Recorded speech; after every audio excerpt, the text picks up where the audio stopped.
नमस्कार। चलिए आज इस बात का विश्लेषण करते हैं कि दुनिया में भारत की जगह असल में है कहाँ।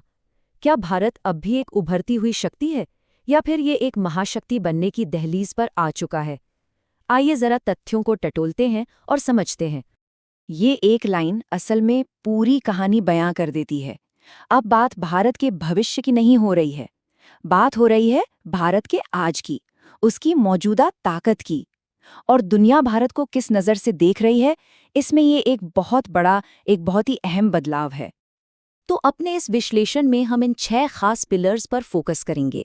सबसे पहले उभरते हुए टैग से आगे की हकीकत, फिर इसकी जबरदस्त आर्थिक शक्ति, वैश्विक मंच पर भारत की मौजूदगी, इसकी युवा आबादी जो एक बहुत बड़ा प्लस पॉइंट है, टेक्नोलॉजी और कल्चरल पावर, और आखिर में महाशक्ति बनने की राह में क्या कुछ बाकी है। ठीक है, तो चलिए शुरू करते हैं पहले पॉइंट से। ये समझना जरूरी है कि भारत को लेकर जो बातचीत है वो शायद बनेगा से बन चुका है की तरफ क्यों जा रही है। तो सबसे बड़ी बात पता है क्या है? सवाल अब ये नहीं रहा कि भारत महाशक्ति बनेगा या नहीं। सवाल ये है कि भारत अपनी इस ताकत का इस्तेमाल कर कैसे रहा है। देखिए, कई सारी चीजें एक साथ हुई हैं। जबरदस्त आर्थिक विकास, सेना का आधुनिकीकरण और दुनिया की बदलती राजनीति, इन सब ने मिलकर भारत को उस जगह पहुंचा दिया है जहां उभरता हुआ शब्द अब अधूरा लगता है। अब बात करते हैं उस इंजन की जो इस पूरे बदलाव को ताकत दे रहा है, भारत की अर्थव्यवस्था। क्योंकि किसी भी देश का दबदबा उसकी इकोनॉमी पर ही तो टिका होता है। जरा इस टाइमलाइन पर एक नजर डालिए। ये आंकड़े अपने आप में एक कहानी है।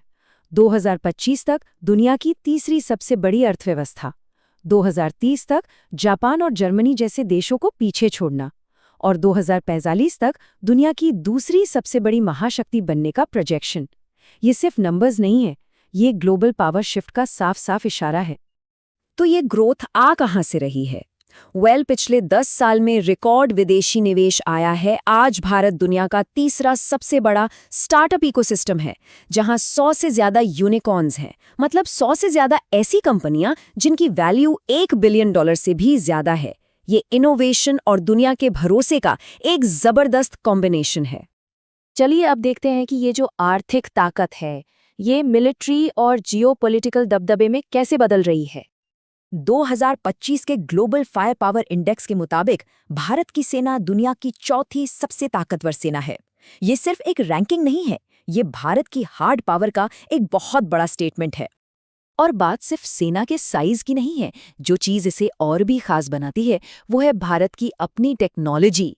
न्यूक्लियर ट्रायड पूरा है, मतलब जमीन, हवा और पानी तीनों जगह से न्यूक्लियर हमला करने की क्षमता।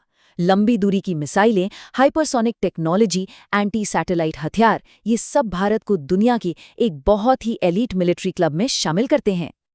और बात सिर्फ अपनी रक्षा तक सीमित नहीं है। जरा ये आंकड़ा देखिए, 2024-25 के लिए अनुमानित रक्षा निर्यात है 25,000 करोड़ रुपए का। ये दिखाता है कि भारत अब सिर्फ हथियार खरीदने वाला देश नहीं, बल्कि एक बड़ा हथियार बेचने वाला देश भी बन रहा है। और ये कोई छोटा मोटा निर्यात नहीं है। भारत 100 से भी ज्यादा देशों को अपने रक्षा उपकरण बेच रहा है। इससे पता चलता है कि दुनिया को भारत की डिफेंस टेक्नोलॉजी पर कितना भरोसा है और इसकी पहुंच कहां तक बढ़ चुकी है। ये स्लाइड भारत की अनोखी डिप्लोमैटिक पोजीशन को दिखाती है। एक तरफ क्वाड और I2U2 जैसे ग्रुप्स में अमेरिका और उसके दोस्तों के साथ, तो दूसरी तरफ ब्रिक्स और SCO में रूस और चीन के साथ। ये एक कमाल का संतुलन है। और 2023 में G20 की सफल मेजबानी ने तो दुनिया में भारत की केंद्रीय भूमिका पर मोहर ही लगा दी। चलिए आगे बढ़ते हैं और बात करते हैं भारत की सबसे बड़ी, सबसे अनोखी संपत्ति की, यहाँ के लोगों की। ये चार्ट एक बहुत ही पावरफुल कहानी कहता है। जरा ये फर्क देखिए। भारत की औसत उम्र है सिर्फ 29 साल, चीन की 39 और यूरोप की 43।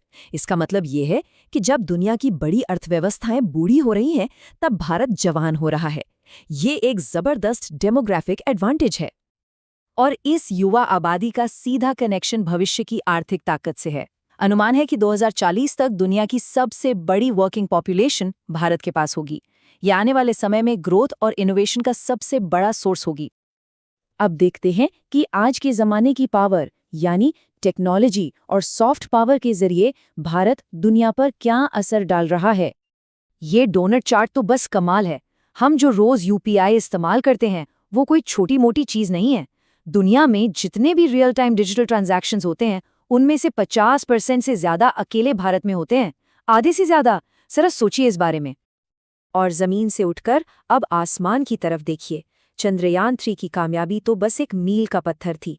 अब गगनयान मिशन के जरिए इंसानों को अंतरिक्ष में भेजने की तैयारी है और 2028 तक भारत का अपना स्पेस स्टेशन बनाने का लक्ष्य है।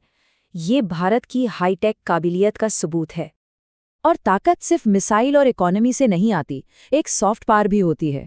बॉलीवुड का संगीत जो पूरी दुनिया में बजता है, योग जिसे शांति और स्वास्थ्य के लिए अपनाया जा रहा है, और भारतीय खाना जो हर देश में पॉपुलर हो रहा है, ये सब भारत के बढ़ते कल्चरल प्रभाव का हिस्सा हैं। तो आखिर में सवाल ये है कि आगे का रास्ता कैसा है, क्योंकि हर बड़े सफर में कुछ मुश्किलें तो आती ही हैं। ये मानना जरूरी है कि चुनौतियां अभी भी हैं। बेरोजगारी एक मुद्दा है, आय की असमानता को कम करना है और इंफ्रास्ट्रक्चर को और भी बेहतर बनाना है। इन घरेलू मुश्किलों से निपटना भारत के सुपर पावर बनने के सफर का एक अहम हिस्सा है। लेकिन ये विचार पूरी बात को बहुत अच्छे से समेटता है। नींव रखी जा चुकी है, क्षमता दुनिया देख रही है। अब बस पूरे आत्मविश्वास के साथ उस दरवाजे को एक जोरदार धक्का देकर अंदर कदम रखना है। तो हम इस विश्लेषण को इसी सवाल के साथ खत्म करते हैं। सोचने वाली बात यह है कि जब नींव इतनी मजबूत है तो उस दरवाजे को पूरी तरह से खुलने के लिए वो आखिरी निर्णायक कदम क्या होगा, इस पर विचार जरूर कीजिएगा।